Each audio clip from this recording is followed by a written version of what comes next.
nuestro saludo cordial a toda la gente. Hoy, bueno, más adelante lo vamos a repetir porque creo que no está por aquí, pero hoy nos complace celebrar un día más, un año más de vida para Michelle Tavera, que llega ahorita, ¿verdad? Ajá, Michelle TH está de cumpleaños. Michelle. Nuestra compañera, y bueno, vamos a desearle todo el éxito y la salud del mundo. El día de ayer, en el debate estadounidense, surgió un tema que a mí siempre me resulta interesante, porque es uno de los temas extrapolables a casi todas las economías del mundo. Es una discusión global, el tema de los salarios, sobre todo cuando dentro del enfoque político se pierde de vista el horizonte económico. Los políticos toman decisiones y dirigen instituciones que tienen efectos directos sobre la vida de la gente y sus libertades, entre ellas la capacidad, el espacio para crear riqueza.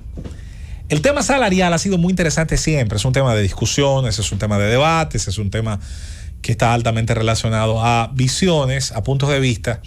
Muchos de esos puntos de vista se nutren a veces más de aspectos ideológicos, y esos aspectos ideológicos a su vez se nutren de ideales. Y muchos de esos ideales, vamos a decir que suenan muy bien, pero se explican muy mal en la práctica. Una de las viejas discusiones relacionadas al salario mínimo es la idea de que elevarlo automáticamente tiene una afectación positiva porque usted le está elevando las entradas, le está elevando los ingresos a los trabajadores.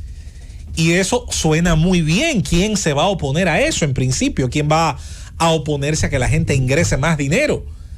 El detalle está en que los recursos no caen del cielo y que un decreto, por bien intencionado que esté, no tiene la capacidad de generar más recursos de los que hay porque sí. Y la mejor manera de entender esto es la aplicación de las ciencias, o en su defecto, invierta las palabras, las ciencias aplicadas. Siendo la matemática la ciencia exacta por definición, entonces busquemos dentro de las ciencias aplicadas que provienen de las matemáticas dónde están las explicaciones correctas. Por ejemplo, el tema del salario. Vámonos al salario en sí mismo. ¿Qué es?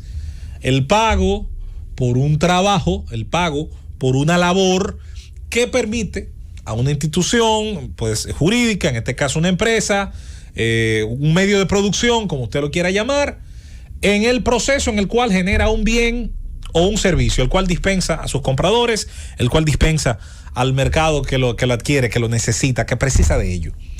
Los empleos en la contabilidad están marcados dentro de los costos.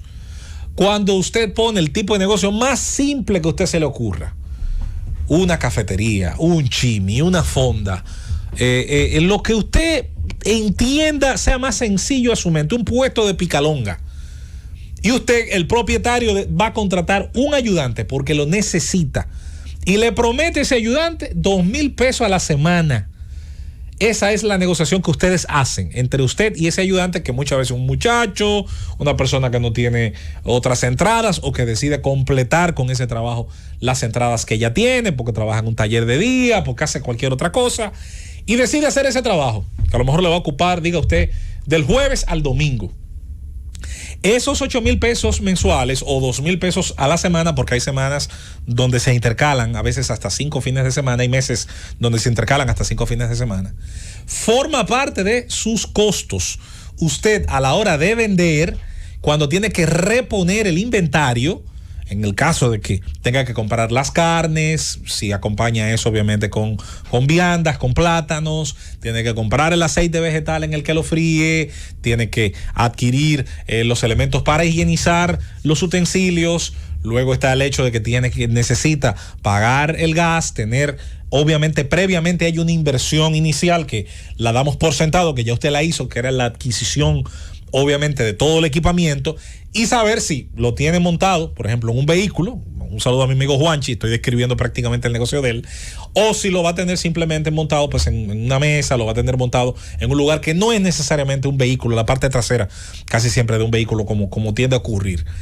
En los costos está incluido el salario. Es más, se le aconseja muchas veces a las personas que tienen empresas medianas y pequeñas que hagan como hacen los empresarios grandes y se asignen un salario, para que asignándose un salario, por modesto que sea o por como quiera que fuese, traten así de no tocar los beneficios, tanto brutos como netos, que genere el negocio, y así puedan manejar una contabilidad muchísimo más organizada. En vez de estar picando lo que genera el negocio para un problema que se presenta, no, usted se aguanta, usted dice, no, espérate, mis salarios son tanto, más el salario de mi ayudante es tanto, y esto se suma a los costos permanentes que tiene mi negocio.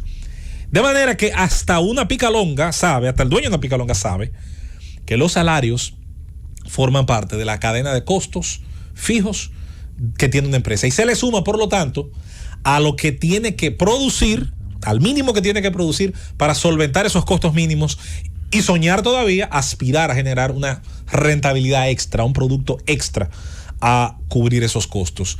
Resulta curioso que si lo sabe el que administra una fritura, una picalonga, parece que se le olvida al político que administra luego un ministerio o que pretende administrar el Estado o que pretende administrar la cartera de economía de un país o que aspira a ganarse el favor de los votantes, cuando dice, no, ese muchacho que trabaja en esa picalonga no puede ganar 8,000 pesos. Eso es injusto. No puede ser. No puede trabajar por menos de 15,000 pesos. Y hay que subirlo a 15,000 porque todo lo demás obviamente es injusto, es inmoral. 7,000 pesos de diferencia implican un sobrecosto de 7,000 pesos para ese negocio, que probablemente en la etapa en la que está, esa es la diferencia precisamente entre generar beneficios o, bajando el nivel, cubrir los costos fijos, o bajando todavía más el nivel, tener un ejercicio deficitario por el cual tenga o que pedir prestado, endeudarse, lo cual ya también conlleva unos compromisos, unos niveles de exigencia consigo mismo, o tiene entonces que tratar de adquirir productos más baratos, quizás sacrificando calidad, sacrificando salubridad y sacrificando el estándar de servicio que le estaba dando a sus clientes. Señores, yo estoy hablando de una fritura, de una picalonga. Eso es perfectamente extrapolable a cualquier nivel de servicio de empresas, a cualquier nivel de producción. Por eso, el tema de los salarios, aunque se discute ahora, se discutió ayer en la política estadounidense, yo creo que es un tema que es muy bueno razonarlo en cuanto a la política interna. Ahora, ¿cuál es la conclusión? ¿Acaso nos vamos a poner nosotros a que los salarios suban? Imposible. Lo ideal sería que se hubiesen generado las políticas hace mucho tiempo para tener la transformación que aquí hubo en los años 90, cuando, producto entre otras cosas de la reforma que se hizo a inicio de los años 90, se dispara la productividad nacional y se vio una situación impresionante en el tema de los salarios, que incluso se dio hasta primero en el sector privado y posteriormente se dio a partir del año 96 en el sector público, cuando Leonel Fernández llegó al gobierno a partir de esa época, y salarios del Estado pues subieron, entre otras cosas porque habían hace rato subido en el sector privado. ¿Por qué se produjo eso? La palabra clave es lo que acabo de mencionar hace unos segundos. Se incrementó la productividad. La productividad es el primer paso para poder, ante una mayor posibilidad de ganancias, ante unos mayores ingresos, ante una cuota de mercado que está más preparada para exigirme más producto, para exigir más productos, y cuando surgen nuevos actores tratando de satisfacer esa demanda, surge la competencia. Parecería, da la impresión siempre, de que algunos entienden que los buenos motivos, los buenos sentimientos, que la parte emocional se impone a la parte racional. Y eso no ocurre ni en las leyes de la física, pero muchísimo menos en las leyes de la economía. En nuestro país, ahora que estamos hablando de una recuperación económica, ahora que estamos hablando de tratar de reintegrarnos nueva vez en una dinámica productiva como había antes de la pandemia, pero incluso mejorando la que había, porque sus bemoles tiene, y los tiene hace mucho, los tiene hace muchísimo tiempo. Estamos estancados, incluso retrocediendo en el índice del Doing Business International. Hemos retrocedido, estamos incluso estancados, sobre todo en relación a los países del área, en el recién publicado índice de libertad económica, que por cierto no lo he traído, lo tengo ahí, estoy todavía leyendo algunos matices, sobre todo de países de Centroamérica que me interesaron mucho ver sus avances, para hacer una comparación con nosotros y nos sintamos, al ser países muy similares en su estado, en su contexto, sentirnos más motivados a mejorar, porque yo sé que compararnos con Noruega y Suecia siempre nos suena compararnos con otro mundo.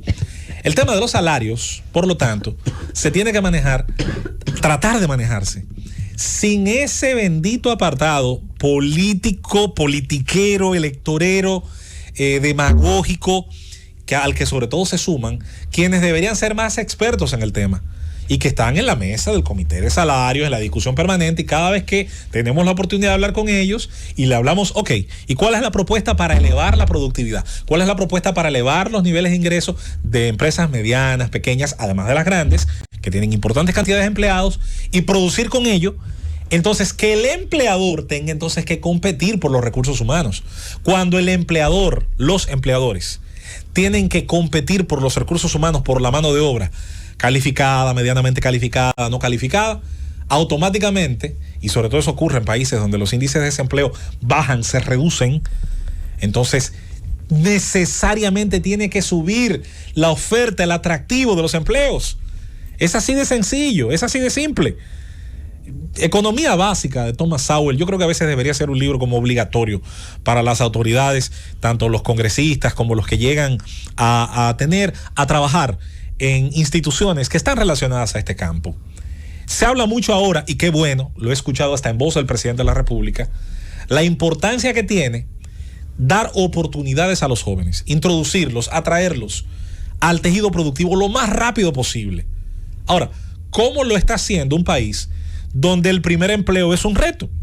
Es un reto porque tienes primero una coyuntura económica, una coyuntura financiera, donde además de intentar acceder, llegar a esos empleos, no es fácil, no se producen rápidamente el crecimiento del tejido productivo tan rápido como quisiéramos, donde se produce muchas veces la mano de obra que se necesita, que implica, no es la más atractiva para los jóvenes, porque muchas veces se precisa de mano de obra no calificada.